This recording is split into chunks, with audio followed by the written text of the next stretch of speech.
To se musím trošku zamyslet, ale řekla bych, že lidi, spolupráce s svými kolegy, miluju takový ty chvíle, kdy mezi dveřma něco vymyslíme, že si přihráváme si myšlenky a vlastně vznikne něco nového, nějaká třeba nová služba nebo akce. Určitě mě baví ta různorodost, protože bych asi nedovedla se třeba celý život zajímat o život nějakého brouka jako vědkyně.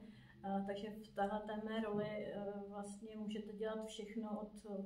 plení až prostě po strategii a po akce, prostě setkávání se s inspirativníma lidma. A taky je to úžasná svoboda. Samozřejmě musíte dodržet nějaký pravidla, jako zákony a tak, a pravidla zřizovatele, ale máme obrovskou, nebo cítím to tak, že mám vlastně svobodu realizovat sebe, realizovat jako svoje myšlenky, ale hlavně, že můžu podporovat kolegy, aby oni realizovali ty svoje, takže to vnímám jako obrovský prostor pro realizaci.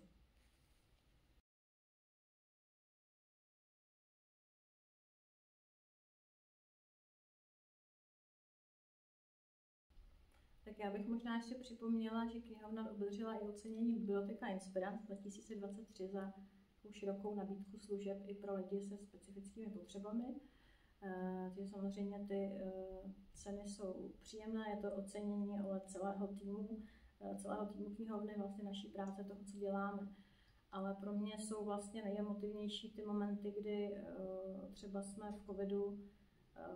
to všechno zvládli, nebo jsme pomáhali ukrajinským maminkám po vypuknutí války,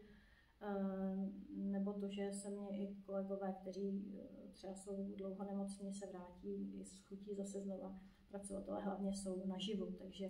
to jsou pro mě takové nejemotivnější momenty asi, ale nejdůležitější z hlediska života knihovny určitě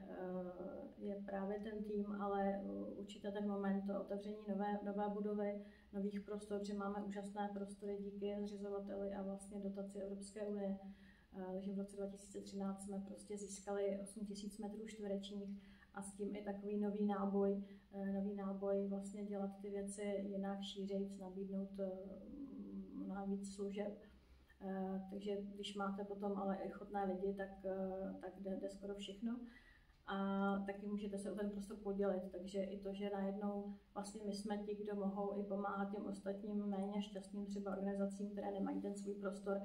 a můžeme jim nějak pomoct v tom jejich poslání, tak to jsou za mě docela důležitý momenty.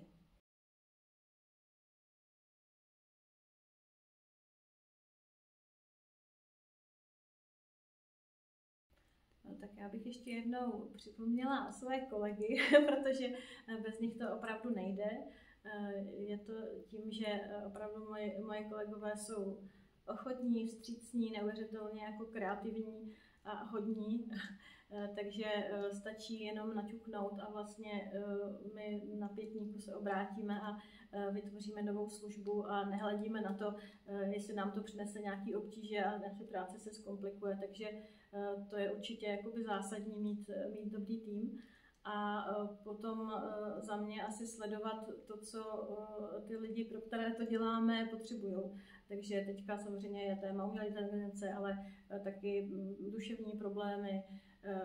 vztahové problémy, samozřejmě gramotnosti, problémy generační, takže je potřeba žít s tou společností, pro kterou ty služby děláte a vnímat velmi citlivě, jakoby co by ocenili, co by vlastně ve svém životě, abychom jim přinesli něco, co ve svém životě reálně potřebují. Že není to jenom, že ty knihy mají i terapeutický potenciál, to je úžasný, ale nastavit právě tu nabídku aktivit tak, abychom je vzdělávali, ale abychom dokázali jim pomoct i v nějakých životních situacích nebo obdobích, ve kterých se nacházejí.